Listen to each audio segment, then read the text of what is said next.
Judy was boring. Hello. Then Judy discovered ChumbaCasino.com. It's my little escape. Now Judy's the life of the party. Oh, baby, mama's bringing home the bacon. Whoa, take it easy, Judy. The Chumba life is for everybody. So go to ChumbaCasino.com and play over 100 casino-style games. Join today and play for free for your chance to redeem some serious prizes. ChumbaCasino.com. No purchase necessary. Void where prohibited by law. 18 plus terms and conditions apply. See website for details. With the Lucky Land Slots, you can get lucky just about anywhere. This is your captain speaking. We've got clear runway and the weather's fine, but we're just going to circle up here a while and get lucky. No, nothing like that. It's just these cash prizes add up quick. So I suggest you sit back, keep your tray table upright, and start getting lucky. Play for free at LuckyLandSlots.com. Are you feeling lucky? No purchase necessary. Void where prohibited by law. 18 plus terms and conditions apply. See website for details.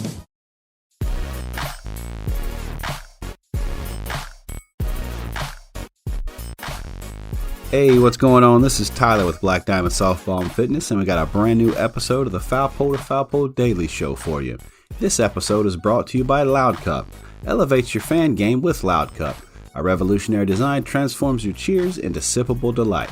Whether you're rallying your team or celebrating a win, Loud Cup enhances the thrill. With an array of vibrant colors to match your favorite teams, you can make every game a home game. Don't miss out. Visit loudcup.com and see why the Loud Cup is a sports fan's best friend. All right. I appreciate you guys tuning in today. We got a little bit different episode. I want to talk about the relationship between our parents and our athletes on the immediate ride home.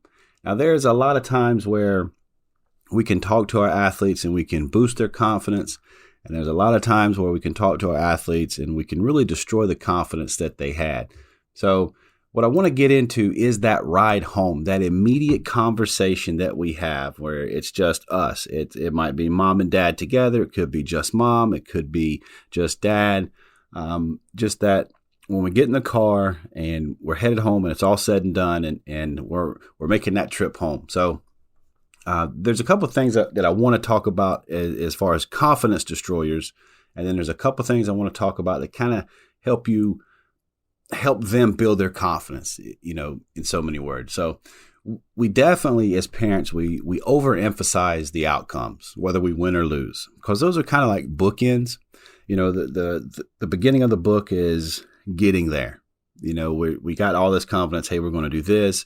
We've played this team before, or we've never played them. There's always like this initial sort of feeling we get from it. And then, of course, we play the game, and then whatever happens.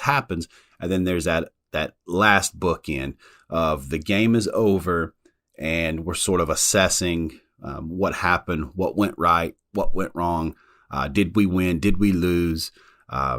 Did the umpires screw us out of something? Did they have an illegal player? Did they bring in a guest pitcher? Just like all this stuff that is kind of running through our mind. Are we making excuses or whatever? I mean, it's always, we just overemphasize whatever happened. We place too much importance solely on winning and losing that game. If we constantly focus on the outcomes rather than, say, the effort we put in or the improvement that we made, we're helping build that anxiety. We are creating that fear of failure. No matter how good they play, whether they win or lose, if we don't put an emphasis on that, they're going to grow up, and it doesn't matter how well they play.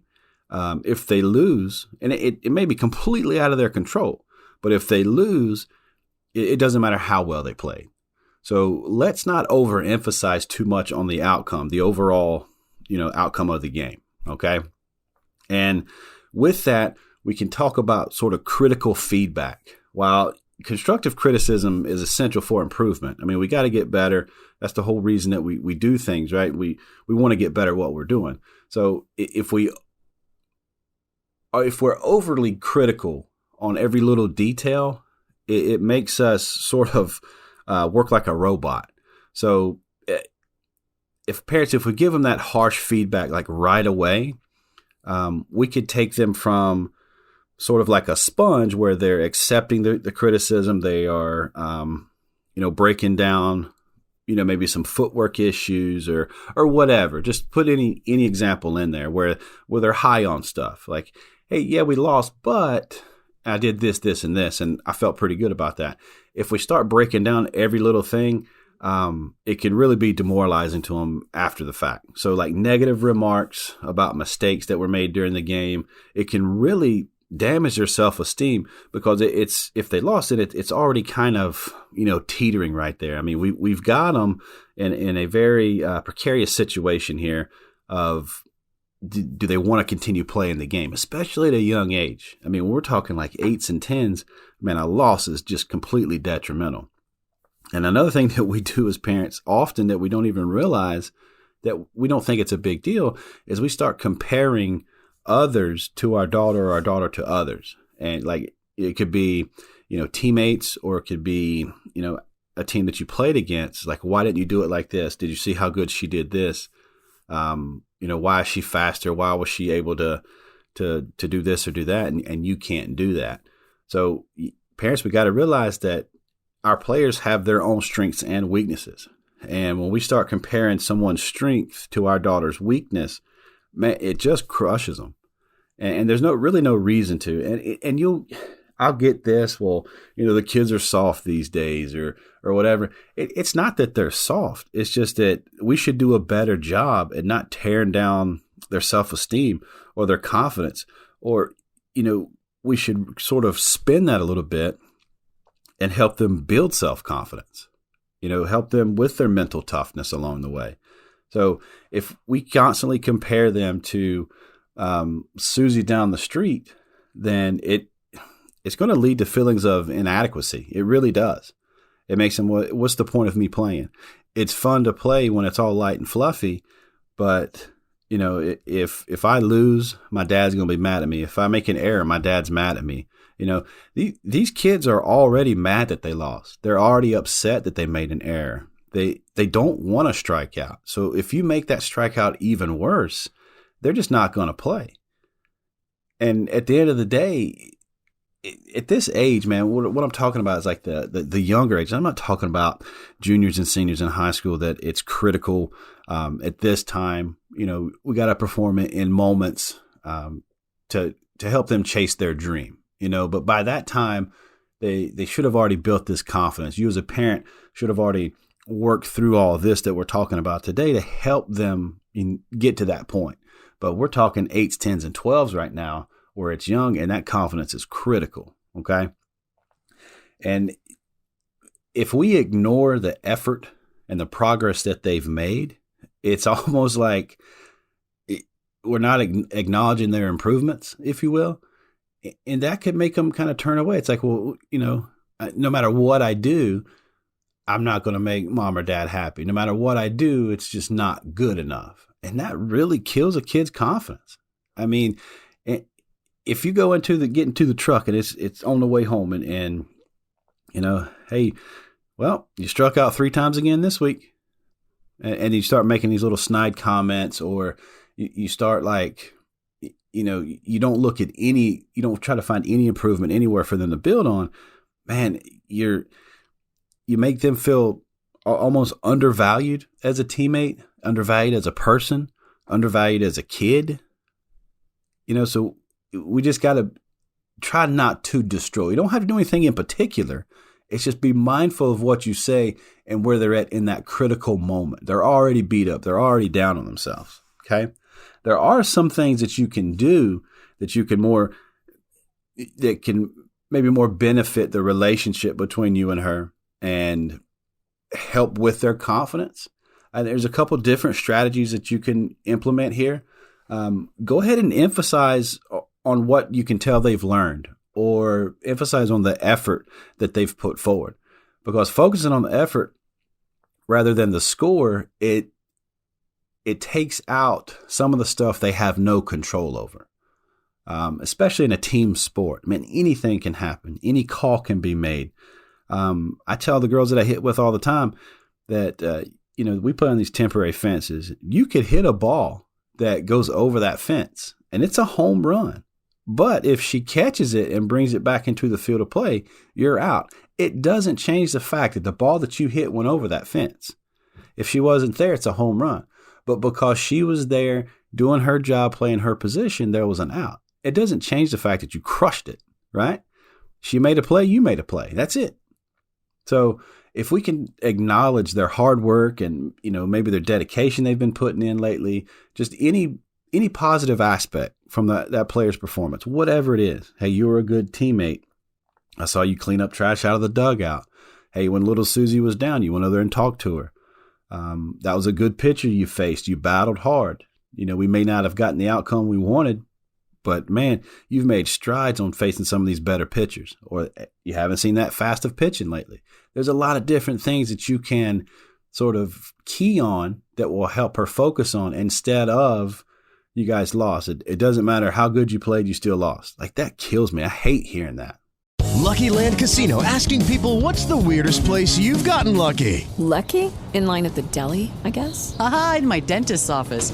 More than once, actually. Do I have to say? Yes, you do. In the car before my kids' PTA meeting. Really? Yes. Excuse me, what's the weirdest place you've gotten lucky? I never win and tell. Well, there you have it. You can get lucky anywhere, playing at LuckyLandSlots.com. Play for free right now. Are you feeling lucky? No purchase necessary. Void where prohibited by law. 18 plus. Terms and conditions apply. See website for details. All right.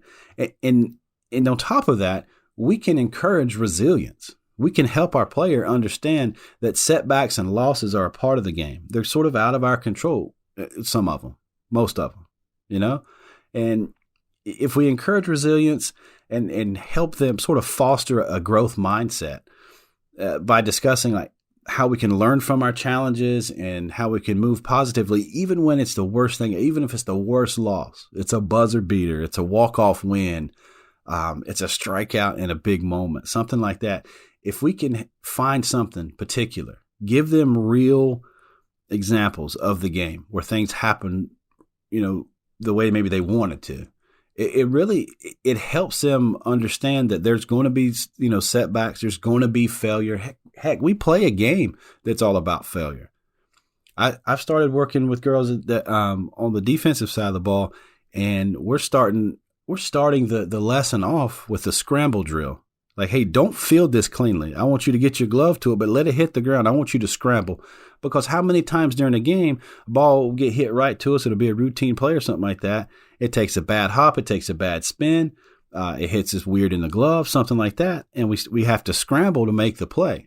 So we start from there. Like, hey, this drill is for you to fail at picking it clean and making the throw. I want you to fail at that. I want the ball to stay on the ground, but I want you to scramble to make that play.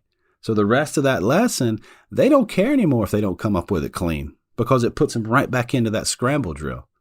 So help them, use that drill, coaches. Help them with that, build that resilience, okay?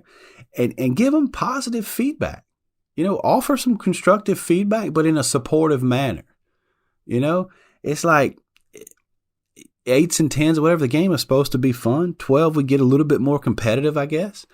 But give them some of that supportive feedback.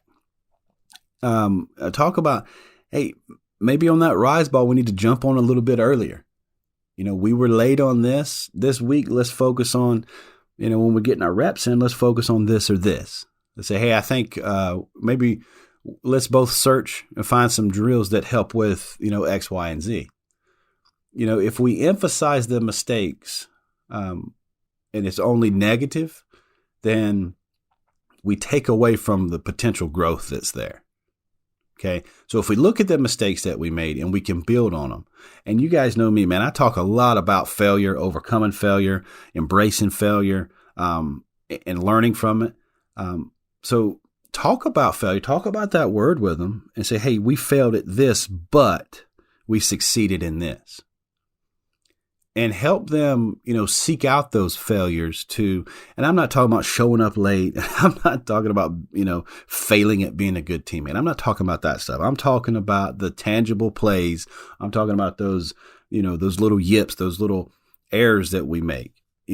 It's not the end of the world. It's not the, in the grand scheme of things, it doesn't matter. Believe it or not, college coaches want to see them go through some of these mistakes. They want to see them work through some adversity. They know they can play the game. When you're looking at like 16s and 18s, if they can't overcome a mistake here or there, that coach doesn't want them. A strikeout, how do they respond? An error in the field, how do they respond? A bad throw, how do they respond? So if we're not teaching them at 12 and 10 how to overcome that and flush it, man, they could have been chasing this whole college dream all their life, but they're just their mentality that's sort of been nurtured by you to feel a certain way, to act a certain way, to think a certain way. Oh man, we're setting them up for failure and we don't even realize it. So let's hit those failures, but turn it into supportive. Let's be supportive with those failures. Now, if it's the same thing over and over, hey, maybe we need to adjust how we're supporting. And when we win, when there is some achievement for whatever it is, let's acknowledge it, no matter how small they may seem to you. It could be big to her. Let's recognize that progress and effort that's been put forward. And one thing that doesn't get promoted enough is sportsmanship. Let's talk about that. Let's celebrate sportsmanship. Helping somebody get their bag together. High-fiving somebody just hit a home run against you. A little tip of the helmet when somebody makes a diving play on you. Just reinforce that positive behavior. It can come from all angles. That positive behavior becomes a staple, becomes a cornerstone in their personality, right? And it's going to boost their confidence. And it's like, you know what? I want to win, but I also know that there's a chance that I'm going to lose. If I lose, I'm not going to be a poor sport about it. I'm not going to pout. I'm not going to be a bad loser. I'm not, hey, I'm going to celebrate you guys too. Hey, good job. Y'all beat us today. We made a couple of errors. We couldn't, whatever. And you guys, y'all are the better team today. And then you help them move on from it. But it comes from you as a parent talking that way to them. If they lose and they're in trouble, if they win, they get rewarded, man, your kid's going to be afraid to fail. They don't want to be in trouble. They don't want to get punished for losing. They don't want to get punished for making a mistake. So imagine, and I guarantee you there's some of you that are listening to this right now that you're changing your mindset just because of this. I guarantee it. I'm telling you right now, I used to be the same way. I used to sit on a bucket when my oldest daughter would pitch, and if she threw one bad pitch, I would get mad. But then over the years, I learned, it's like, man, I'm killing my relationship with my kid. I'm killing her confidence in the game. That game that she loves is now she's starting to hate because her daddy makes her feel a certain way. I'm telling you, man, it's going to be all right, daddies, mamas. It's going to be all right. It ain't the end of the world. And I talked to a podcast episode about a year ago, I guess. It's like, put yourself in those shoes. Say you're a mechanic or something. And every little thing you do is criticized. God almighty, you're going to be afraid to do anything because no matter what you do, you're criticized for it. So if you're on stage for a performance and you get done with that performance, tonight here's an example. Tonight I'm going to a Christmas special. One of my players at her high school, their performing arts team is performing arts group or whatever. I guess their team. I don't know. Performing arts. They're putting on a play or a Christmas special, some performance, right? And there's going to be mistakes, but I guarantee you there's going to be a lot less criticism from the parent in the crowd when they get home in the car. Hey, you missed this step. You misspoke this word. You didn't get here. You didn't get there, right? So why do we do it differently? Why can't we have that same mentality on the ball field? Why does it matter so much? Is it because come Monday morning around the water cooler, you want to be able to tell your buddies that little Susie did this or that? I mean, we can go down a rabbit hole on this. But if they're playing the piano and they miss a note, when they get in the car, do you shit on them for missing that note? No, you don't. Man, you talk about the whole performance. What a great performance. Those songs were great. I love those songs. I saw you smiling while you were out there. What were you guys laughing at? You're going to have those conversations. It's not going to be that car ride home where, hey, what happened in the second inning there? You missed that ball and went right between your legs and they scored 3 runs. You're not going to have that mentality in a performance. Hey, you missed that note and everybody was all off step. No, everybody just kind of, they look at each other, they acknowledge it, and then they move on. They overcome that missed note or that misspoken word, or the curtains moved too fast, or they didn't pull the curtains in time. Like, they just overcome it and move on. It's not the end of the world at some 4-team tournament in some local town on a ratty ball field with some ratty coaches and without concession stands and all this crap, right? So why do we put so much emphasis on youth sports? It's nuts, right? Anyway, let's move on. Let's get into active listening. Allow that player that you have to express their feelings and the thoughts on the game without you criticizing that thought. Listen to them without judgment. Offer some support. Try to understand what it is they're saying, what they're going through. They're feeling a certain way. That's your kid, right? We don't want them to feel bad. We don't want them to have this negative approach to things. So actively listen and figure out where that pain is, where their discouragement is coming from. They're being discouraged somewhere, and it could be you, right? So let's look in the mirror and say, what can I do to help them overcome this? And then it's at the end of the day, let's create and maintain a positive and encouraging atmosphere or environment, if you will. Right? No matter what, this is a fail-safe area. Okay? I want you to push yourself enough. I want you to put yourself out there enough to where you are going to fail because you're learning. And it gives us these moments that we can learn from. Hey, I may not have got it right this time, but it's not the end of the world. I'm going to continue to work in this because eventually I'm going to get it. Okay? So create that positive atmosphere. And coaches, man, they catch it. I'm telling you right now, they get criticized like crazy. So let's avoid, criticizing the coaches and the referees and the teammates and stuff like that, and especially in front of our players. Because if they have that feel, if they're mad in that moment, and then they also want to criticize or whatever, man, it's going to become who they are. It's going to influence their perception of people. And that happens around the dinner table. Man, if you're talking about playing time as a parent, you're better than so-and-so. Why is she playing over you and this and that? That kid of yours is going to start believing that, not understanding what maybe the philosophy is or the strategy is or the grand scheme of things. All you care about is your kid playing no matter what and talking about everybody else's failures and errors and strikeouts and this and that. Like, it's a bad situation. So take all of this and sort of create a positive atmosphere to where we're all in this thing together. At the end of the day, a parent's role in shaping our kids, it doesn't matter what the sport, but as your softball player, if we're trying to shape their confidence, we play a pivotal role in that. They're going to listen to us, right? But by providing support and encouragement, constructive feedback, while we're not putting on, too much pressure and too much negativity, parents, we can positively impact a player's mindset, or we can negatively impact a player's mindset. We want to build, resilient and confident players out there. We want them to have a love for the game. If we emphasize the growth even through failure, we're supporting their journey, and not just in softball, but off the field as well, in the classroom, eventually at a job, wherever they're at.